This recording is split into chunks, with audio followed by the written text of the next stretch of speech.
Hi everyone, my name is John. I'm the manager of the Youth and Schools project in Bridge North, and recently we celebrated 10 years of youth ministry. The Youth and Schools project was launched in 2011, and I've been a part of that project and helping to shape it ever since. Now, on that evening when we celebrated the Youth and Schools project, when we celebrated the 10th year, we had a really wonderful time seeing young people come to speak, and we had a time of worship and things, and I spoke on the evening, and one thing I was really aware of was that some people who would have loved to have been there wouldn't have been able to come and weren't able to come. Becky on our team, for example, was away, and you know, there are many other people I suspect who would have loved to have been with us. On the evening, I gave the address, the talk, the preach, and I thought what I'd do is just share some of that with you now from my notes. So. On the evening itself, obviously, there have been lots of other things going on, and there've been real, hopefully, a lead up to a moment when I was going to speak. But just for now, you'll have to forgive me. The talk that I gave began in context, but let me jump into this for you right now. So there's something really special about being a part of the Youth and Schools project, or being a part in youth ministry for the long haul. It's been nearly 25 years that I've been in youth ministry myself, and spending 10 of those years in Bridge North has been really special. One of the videos of young people that we actually showed on the evening was of a young person who was part of my interview. I was interviewed by some young people before being interviewed by some people from the management board, and it's been wonderful to journey with her through these last 10 years of her becoming an adult, being able to see those relationships form and see them come to come to wonderful outcomes is something that's very special. Obviously, being here for 10 years means that I've been a part of developing and shaping the strategy, which is also true of colleagues across the years. And the most notable one who was with us for a very long time is Lucy Southcom, who many people will know, was a part of the project, I think, for 8 years in the end. And again, that was a really special time. It's also true of some of my longer term relationships in youth ministry. Becky, I've known for a very long time in different capacities, and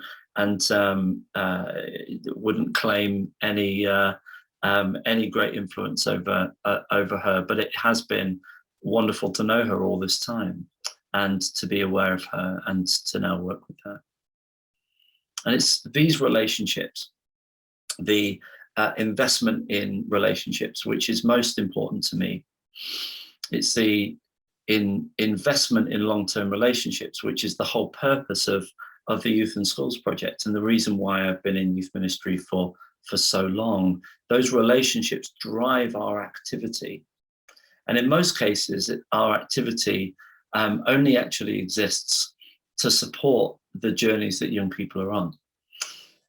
Even when things are fast moving and constantly transitioning from one thing to another. In fact, everything we do is designed to value really the transition in relationships, which we often go through, the transitions that young people go through.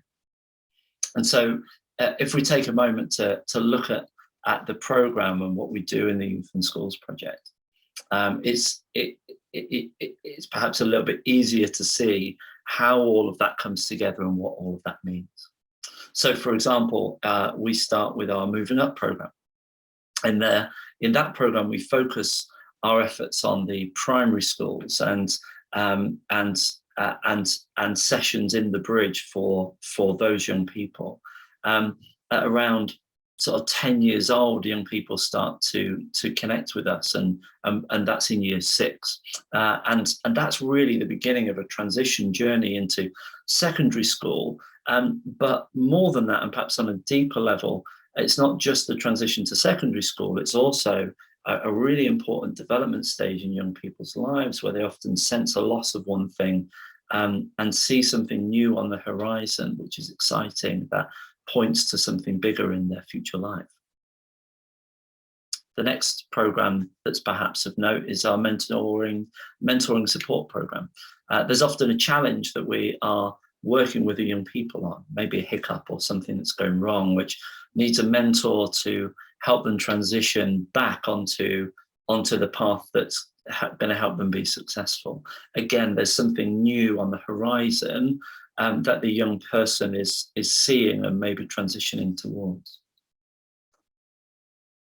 The next program of ours is called Reflect. A lot of you will know it as our RE teaching, or our reflective teaching program. This is our RE teaching stream, which is so important to us, as RE is so important to education.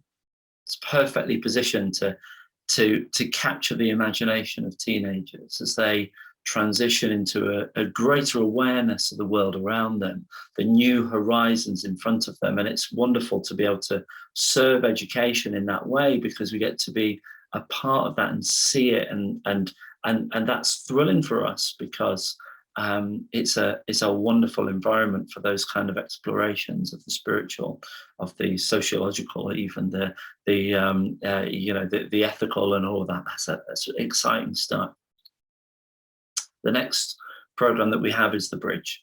This is the transition into independence for young people, their time to grow and shine as individuals.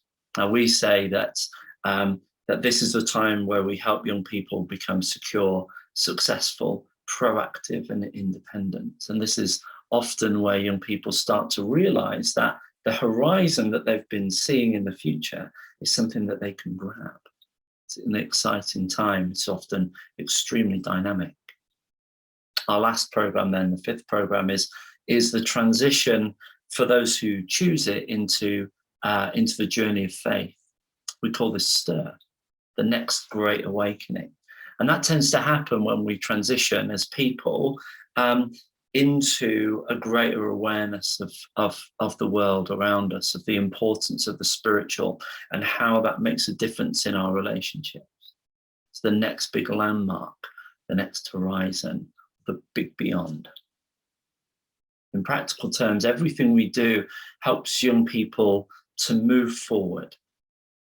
We're not too concerned often about specific pinned down outcomes, but growth very much looks like helping young people to move forward in their understanding of themselves, of becoming more resilient to change, learning to lead, and of course, developing those personal beliefs that I mentioned a minute ago, journey into faith.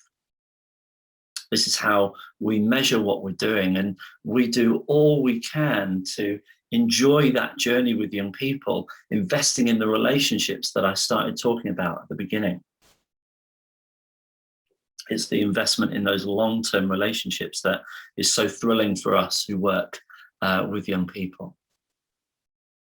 Now, a few short years ago, we adopted a simple phrase in this project.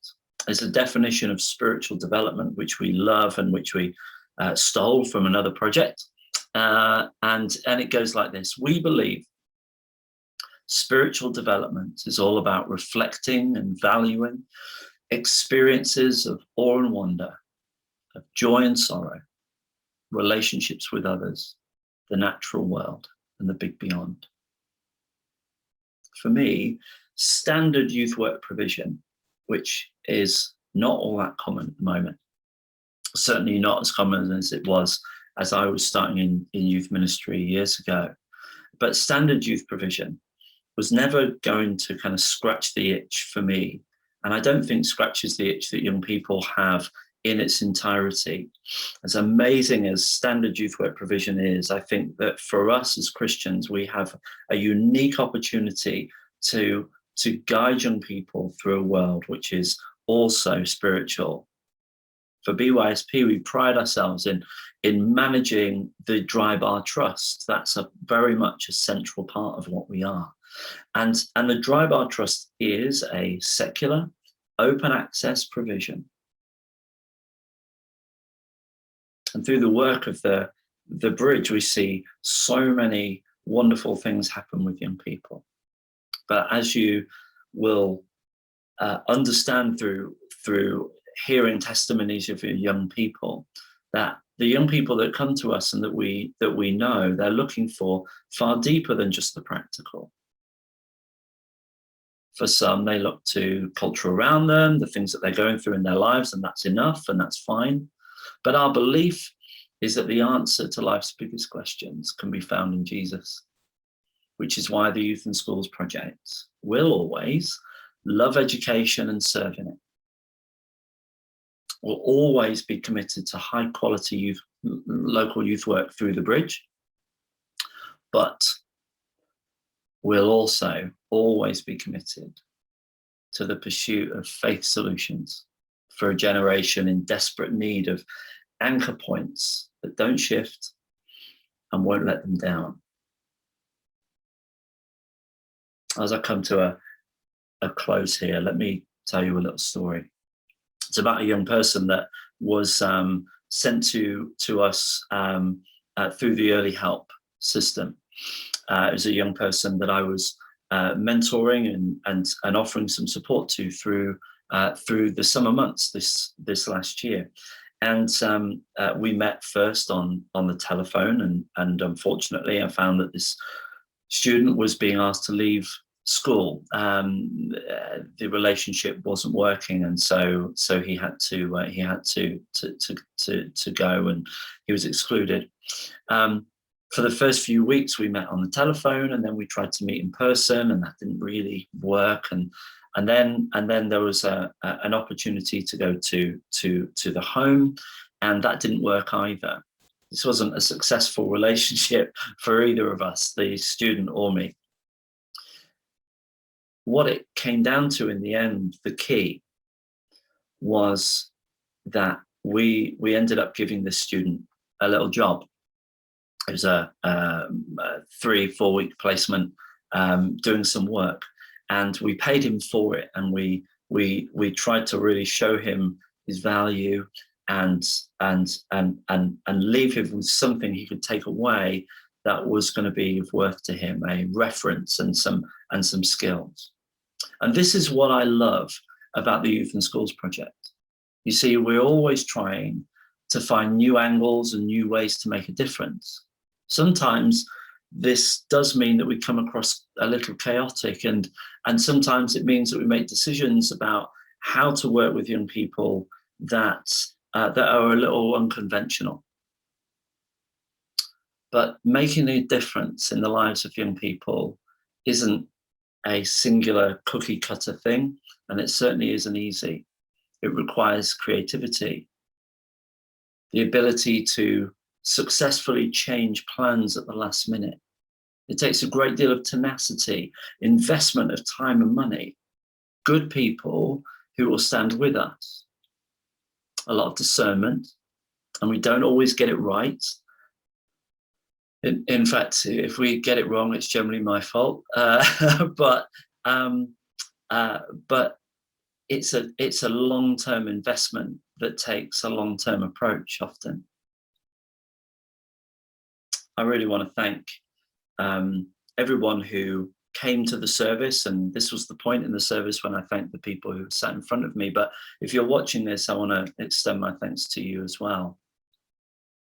And really, you know, we're thanking you, and I'm thanking you for believing in what we're doing for this last decade. I believe that the Youth and Schools Project will be here at least another decade and beyond. And while we work with the next generation of young people who keep coming through what we do in the town, I just want to ask that you stick with us. Every few years, our approach to young people's work changes. Often it looks similar, but you know, if I look back to the way that I did things 10 years ago, the way that Lucy Southcom did things, Mark Bunga did things, the way that Lucy Butler, who's now Summer, did things, Charlotte did things, John Stark did things, the way that Becky Bunga now does things. Every few years, things have to change. Every few years, youth culture develops. I've been here through all of it, and often the transition into something new is something that either I guide or I have to cope with.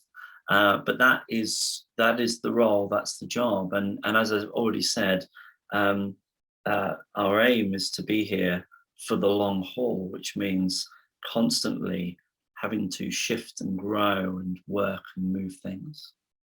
Very grateful to all of our teams and volunteers and people who are here with us now. Michelle, Becky's still here, Connor on the team, Katie on the team, and all the different people that we work with. I'm very grateful. And as we figure out this next period of time and do the things that we do, I just want to thank you so much again. And I really hope you're well. And I hope to see you all very soon.